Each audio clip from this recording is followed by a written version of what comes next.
Bonjour, c'est Ursule encore.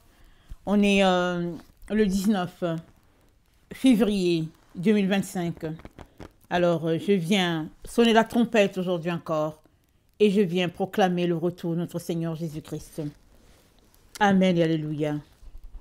Alors, tirer du bon et du vieux de son trésor. Amen.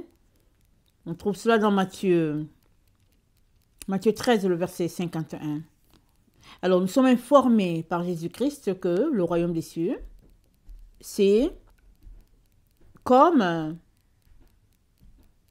est comparable à un maître qui tire de son trésor le bon et le vieux.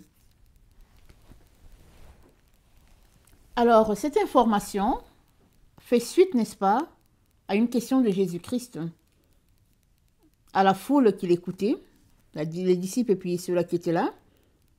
Jésus-Christ leur dit, dans Matthieu 13, le verset 47, il dit « Le royaume des cieux est encore comparable à un filet qu'on jette en mer et qui ramène toutes sortes de poissons.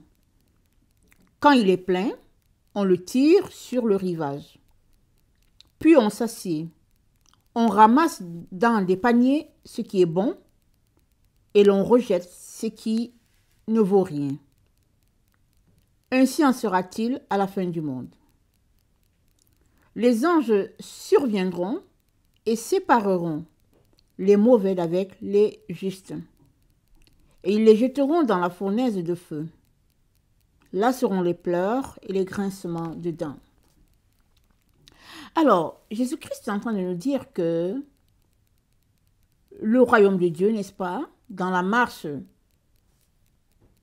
pour le royaume de Dieu, dans une autre parabole, dans une autre leçon, il avait dit le royaume de Dieu est en nous. Amen. Et on comprend ça d'autant plus qu'ici, il est en train de nous parler de tri. Il dit c'est comme un filet qui a été jeté en mer, mais c'est qui a jeté le filet? C'est Dieu le Père. Dieu le Père a jeté le filet. Et il dit, une fois que le filet est plein, il dit, on jette en mer et qui ramène, il dit, le royaume des cieux est encore comparé à un filet qu'on jette en mer, et qui ramène toutes sortes de poissons. Il ne nous dit pas qui ramène le filet, mais le filet est jeté en mer et il revient en surface et il a tout dedans.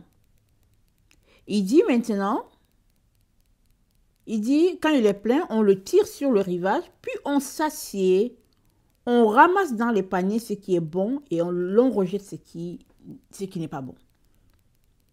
Jésus-Christ est en train de nous dire que nous sommes appelés à faire le tri.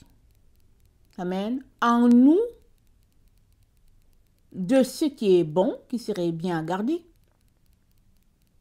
alors que nous professons suivre Jésus, et de jeter ceux-là qui ne cadrent pas avec les enseignements de Jésus, avec ce que Jésus-Christ nous dit.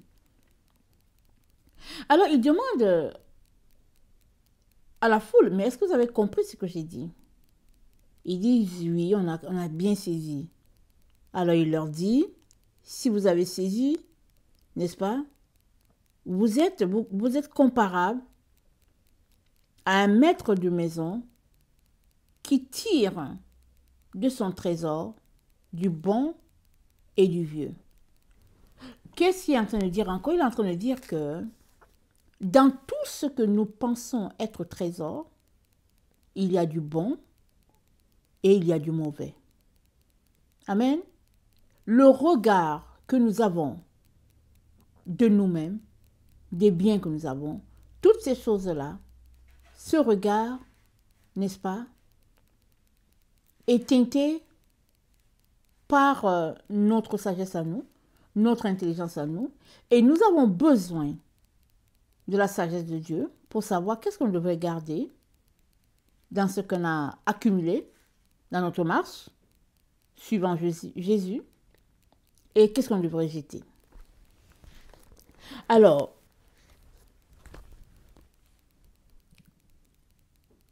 que Dieu nous sauve, amen, l'erreur qu'on pourrait penser, c'est parce que on se dit c'est parce qu'on est bon. ça dit, on n'a aucun mérite au fait.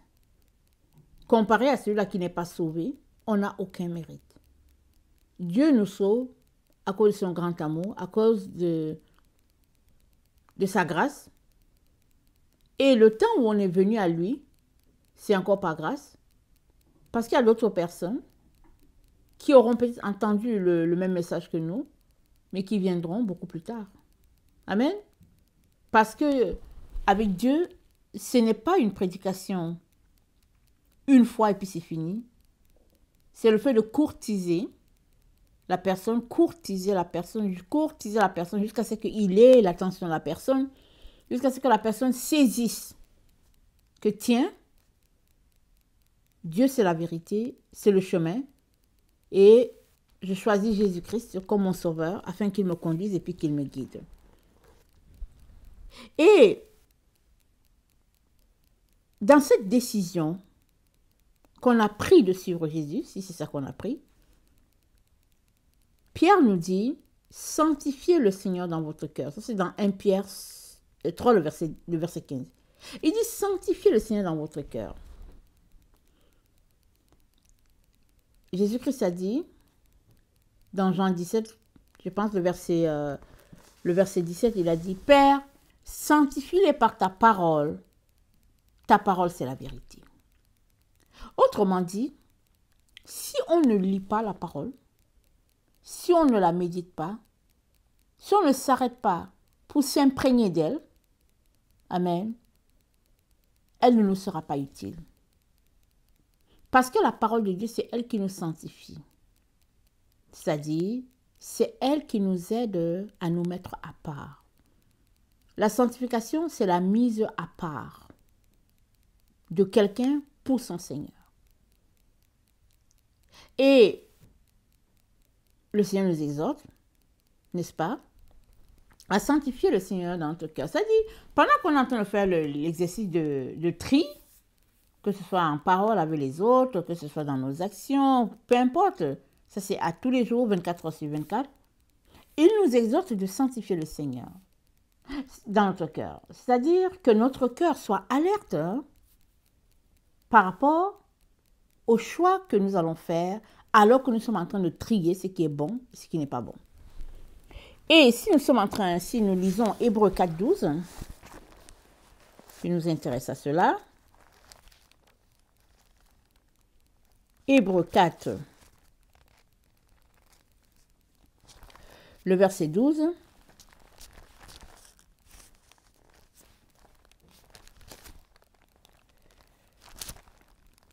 Ça dit,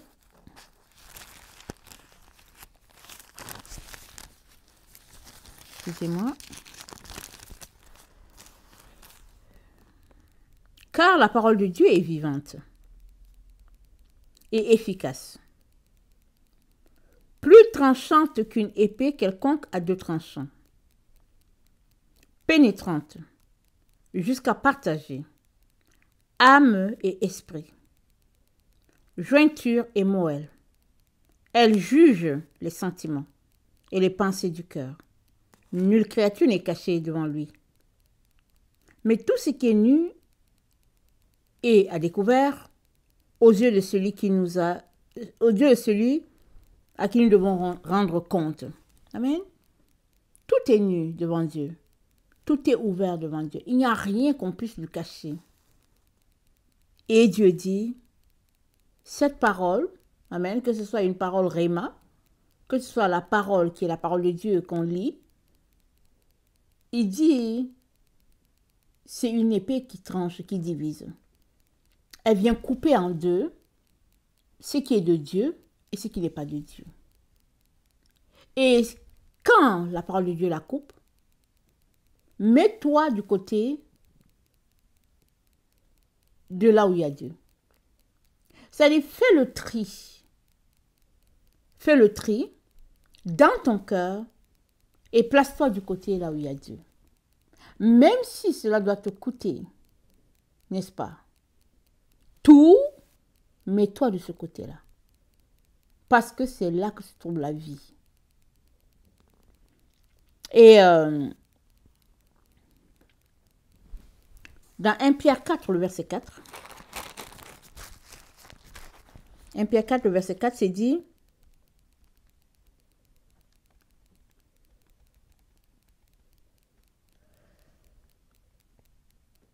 je vais lire au verset 3.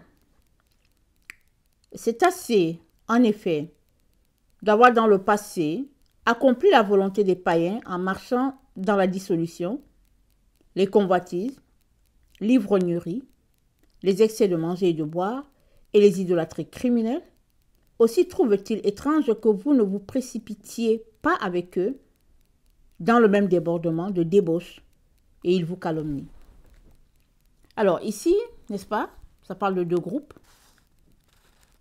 Ceux-là qui ont embrassé la parole, amen, et qui se retrouvent à marcher d'une manière loin des excès de la chair, et les autres, n'est-ce pas, qui continuent dans leur marche sans esprit de Dieu, quand bien même ils professent de donner leur vie à Dieu. Et le Seigneur nous dit de nous séparer. Même si ceux-là que nous avons côtoyés trouvent notre comportement étrange, vous savez, quand les amis marchent ensemble, quand les amis s'aiment, ils sont bien ensemble, n'est-ce pas? Et ils ne comprennent pas pourquoi ils pourraient se séparer à cause d'idéologie, par exemple. L'autre dit non, moi j'ai embrassé Jésus-Christ. J'ai embrassé sa pensée. Je pense qu'on ne peut plus marcher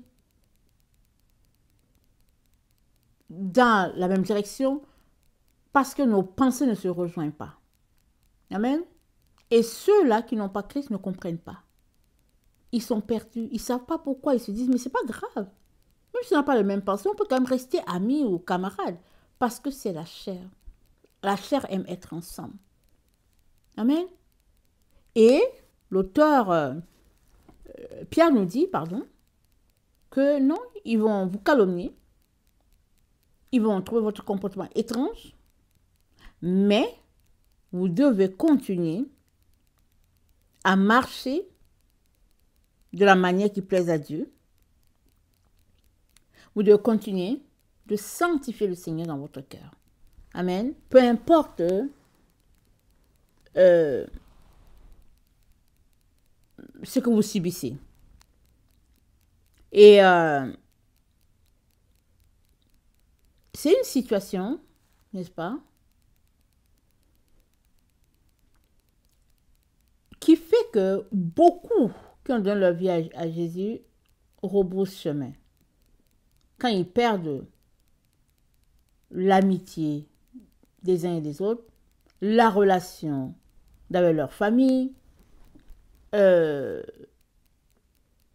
ils subissent des débordements à ne pas en finir et puis souvent ils se disent non, je veux la paix et ça s'arrête ici mon Jésus.